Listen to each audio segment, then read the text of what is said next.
Welcome back to Cyber Mornings Daily, everyone. We have a pretty fascinating deep dive for you all today. Absolutely. We're covering a whole lot of ground today, looking at some developing stories about email encryption, Oh, yeah. bootloader vulnerabilities, Mm. and then a possible ransomware attack on a major retailer. So It's like fun. let's jump right in. First up, we're talking about Google and email encryption. Okay. So they're making it easier to use end-to-end encryption in Gmail for business users. And, Hmm. a lot of people, myself included, hear the word encryption and think, Yeah. ugh, that sounds like a headache. Oh, yeah. It can be. Right. Especially with like older systems like SME, where you had to deal with certificates and key exchanges and all that. Yeah. A lot of IT work for sure. It was a real pain for IT teams. And honestly, a lot of people just gave up. Yeah, you really had to be dedicated. It Exactly. wasn't very user-friendly. Yeah, well, Google's trying to change all that. Hmm. So their new system is aiming to make end-to-end encryption like super easy. Interesting. So you can send encrypted emails to anyone, no matter what email platform they use. Okay. And they claim it takes very little effort. So no more headaches? Hopefully not. Right. And the best part is all the complicated stuff happens behind the scenes, so users don't really have to worry about it. I like the sound of that. Right. It just works. So tell me, how does it work? Okay, so imagine you're a Gmail business user and you want to send an encrypted email. Right. All you have to do is click on this little additional encryption option when you're composing your email. That sounds simple enough. Yeah, and if the person you're sending it to is also using Gmail, Okay. whether it's a business account or personal, Right. the email just automatically decrypts for them. Oh, nice. So no extra steps. Exactly. Seamless and easy. So what about people who don't use Gmail? So if they're not on Gmail, they'll get a special link. Okay. And this link takes them to a secure, restricted version of the Gmail interface. Got it. Where they can read the encrypted email and even reply securely. Oh, it's really clever. Yeah, and to reply, they can actually use a temporary Google Workspace guest account. Very cool. So they don't even need to create a full Gmail account. Interesting. Yeah, and here's another neat thing. If the recipient is already using SMIME, Okay. which is that older system I mentioned earlier, Right. Gmail will automatically use SMIME for them. So it's compatible with the old system. Exactly. So people who are already using SMIME don't have to switch to something new. That's great for interoperability. Yeah, it ensures everyone can communicate securely regardless of their setup. So how are they actually accomplishing all of this? So the technical side of things is really interesting. I bet. They're using something called client-side encryption, or CSE. CSE. Yeah, and with CSE, your emails actually get encrypted on your device Okay. before they're even sent to Google's servers. So the encryption happens locally? Exactly, and the key to decrypt those emails stays with you or your organization. So Google doesn't even have access to the keys. Nope. This is all managed through a workspace control, Okay. which lets companies manage their own encryption keys and store them separately from Google's infrastructure. That's a pretty big deal. It is, especially for organizations that deal with sensitive data and have strict rules about data privacy. Makes sense. So things like data sovereignty, HIPAA regulations, or export controls. Yeah, all those areas where data security is critical. Right, and by using CSE, they can make sure that Google and any other third party can't access their data. Wow. So it's basically indecipherable to anyone without the key. Exactly. So is the CSE technology brand new? Actually, it's been around for a while, but it was mainly used by very large workspace customers. I see. It became available as a beta on the web in late 2022. And it was originally introduced in other workspace apps even earlier than that. So this is more of a wider rollout then. Exactly. It's becoming more accessible to a broader range of users. Okay. Now let's shift gears and talk about something a little different, but equally important. All right, what do we have next? This next story is all about bootloaders. Bootloaders. Yeah, bootloaders. Okay. So for those who aren't familiar, bootloaders are basically the very first piece of software that runs when you turn on your computer. Right, so they kind of kickstart the whole process. Exactly. They get everything going. Yep. And Microsoft's security team has been busy using their AI tool called Security Copilot. I've heard of that. Yeah. And with this tool, they've uncovered a bunch of previously unknown vulnerabilities in some popular open source bootloaders. Oh, wow. Yeah, they found a total of 20 new vulnerabilities in GRB2. GRB2. Yeah, U-Boot and Bearbox. Okay, and are these bootloaders commonly used? Oh yeah, GRB2 is like the standard bootloader for most Linux distributions, like Ubuntu, which lots of people use for servers and even desktops. Yeah. And U-Boot and Bearbox are very common in embedded systems and Internet of Things devices. So things like smart TVs and routers and stuff. Exactly. All sorts of connected devices. So why are bootloader vulnerabilities such a big deal? Well, because they run before anything else. Okay. If someone can exploit a vulnerability in the bootloader, they can basically gain control of your entire device. Oh, wow. So it's like the foundation of the house. Exactly. If the foundation is weak, the whole house is at risk. That makes sense. Yeah. And Microsoft found 11 vulnerabilities in GRUB2 alone. That's a lot. It is, and some of these vulnerabilities are pretty complex and technical. Like what kind of vulnerability? Well, they found things like integer overflows and buffer overflows, which happen when the bootloader tries to process certain types of files. Okay.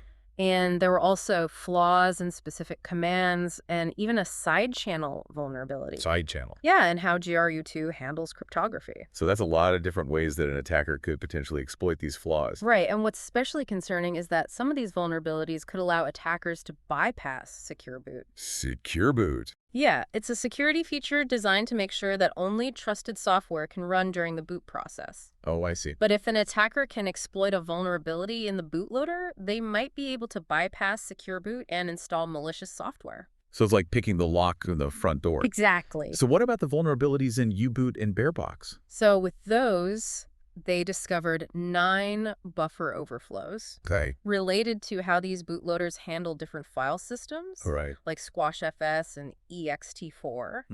And they also found problems with how they handle symbolic links. Symbolic links. Yeah, which are kind of like shortcuts that point to other files or directories. I remember those from my Linux days. Now, the good news is that exploiting these particular flaws in U-Boot and Bearbox would likely require physical access to the device. So someone would have to physically have the device in their hands? Right, but with GRB2, some of these vulnerabilities could potentially be exploited remotely. Oh, so even more dangerous. Yeah, attackers could try to bypass Secure Boot remotely and install something called a bootkit. A bootkit? Yeah, it's a type of malware that infects the boot process. Well, that sounds nasty. It's very stealthy and hard to detect. So even if you reinstall your operating system, the bootkit could still be there. Exactly. And bootkits can also be used to bypass other security measures like BitLocker. BitLocker. Yeah, which is a full disk encryption feature. Right. So if attackers get a bootkit installed, they can essentially gain complete control over your device. That's scary stuff. Yeah, and it can affect the boot process, the operating system, and they might even be able to spread to other devices on your network. So it's not just a problem for one device. It could affect a whole network. Exactly. So what can we do about these bootloader vulnerabilities? So the most important thing is to keep your systems up to date. Updates are always important. They really are, because Microsoft actually released updates for GRB2, U-Boot, and Bearbox back in February 2025. Okay, so the patches are already available. Yes, you just need to make sure you're running the latest versions. And it's worth noting that Microsoft actually shared a bunch of details about these vulnerabilities. But they? Yeah, they listed their CVE numbers. CVE numbers? Yeah, those are unique identifiers that are assigned to publicly disclosed security vulnerabilities. Oh, right. And they even gave examples of specific vulnerabilities. Like what? CVE 2024-56737. Okay. Which is a buffer overflow and how GRUB2 handles HFS file systems. HFS, that's Apple's file system, right? Yep, often used on macOS. Okay. And then there's CVE 2025-0678, which is a high-severity integer overflow. That happens when GRUB2 reads Squash4 files. Squash4? Yeah, it's a compressed file system that's commonly used in embedded Linux systems. I see. And what's really cool is that Microsoft said using Security Copilot, their AI tool actually helped them find these vulnerabilities much faster. Really? Yeah. They estimated that it sped up the process by about a week compared to manual analysis. So the AI is really proving its worth in cybersecurity. Definitely. It's not just about finding vulnerabilities either. Security Copilot can actually suggest ways to fix them, too. Wow, that's impressive. Yeah, it can help speed up the development of security patches. Which is super important. Absolutely, especially for open source projects. Yeah, where developers are often volunteers. Right, so having tools that can help automate some of the work is a huge benefit. All right, so we've talked about email encryption and bootloader vulnerabilities. We have. What's our last story for today? So our final story takes us to the world of retail and the ongoing threat of ransomware. Okay. So there's a major retailer called Sam's Club. Sam's Club, I know them. Yeah, they're a huge warehouse club owned by Walmart. Right. And they're currently investigating claims that they were hit by a ransomware attack. Oh, no. Yeah, and the group claiming responsibility is the Clop Gang. Clop. Those guys are bad news. They're known for their sophisticated ransomware operations. Yeah, they've been behind some pretty big attacks. Exactly. And Sam's Club is a massive company. Huge. They have locations all over the U.S., Puerto Rico, Mexico, and even China. And they have millions of members and employees. Yeah, and they generate billions in revenue. So a ransomware attack on Sam's Club could have a really widespread impact. Definitely a lot of people could be affected. Yeah. Now, Sam's Club has acknowledged the reports and said they're investigating. Oh. But the Clop Group has already listed Sam's Club on their dark web link site. They like to brag about their attacks. They do. So have they released any proof yet? So far, they haven't actually released any proof of a breach. Oh, but they did release a statement saying that Sam's Club neglected customer security. Classic. Huh. Club trying to put pressure on the company. Yeah, this is a typical tactic for them. So what do we know about how this attack might have happened? Well, it's still unclear, but Clop has a history of exploiting zero-day vulnerabilities. 0 day. Yeah, those are flaws in software that are unknown to the vendor. So the vendor hasn't had a chance to patch them yet, yeah, making them very valuable to attackers. Right, and Clop was actually linked to a big wave of data theft attacks back in January, where they exploited a 0-day in Clio Secure file transfer software. Clio? Yeah, and we still don't know how many organizations were affected by that vulnerability. Could be a lot. It could be significant. So Clop likes to go after file transfer software. They do. They've targeted Acelian FTA in the past. Right. And Moviet Transfer and Go Anywhere MFT. Yeah, those are all popular file transfer tools. Yeah, so it seems like they're focusing on this area. Interesting. Now, it's worth noting that this isn't the first security incident for Sam's Club. Oh, really? Yeah, back in 2020, some customer accounts were compromised in credential stuffing attacks. Credential stuffing. Yeah, where attackers use lists of stolen usernames and passwords to try and break into accounts on various websites. So they're basically trying their luck with credentials from other breaches. Exactly. And at the time, Sam's Club said it wasn't a breach of their systems, but rather due to compromised credentials that were obtained elsewhere. So customers were reusing passwords. Most likely. Yeah, that's a common problem. It is, and it highlights the importance of using unique passwords for every online account. Absolutely. Now, this whole situation with Clop's claims is still developing. Right. But it's a good reminder of the very real threat that ransomware poses to organizations of all sizes. Yeah, no one is immune. And especially large organizations like Sam's Club with so much valuable data. It's a big target for these ransomware gangs. It is. So what does all this mean for our listeners?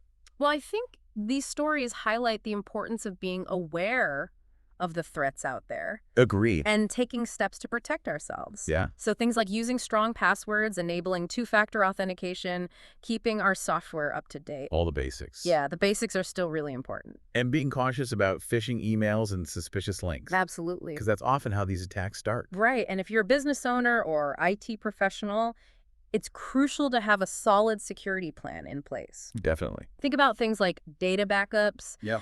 incident response plans, employee training. Yeah, you need to be prepared for the worst. Because unfortunately, ransomware attacks are becoming more and more common. They are. And the impact can be devastating. For sure. But by staying informed and taking proactive steps, we can reduce our risk. Absolutely. And hopefully avoid becoming a victim. That's the goal.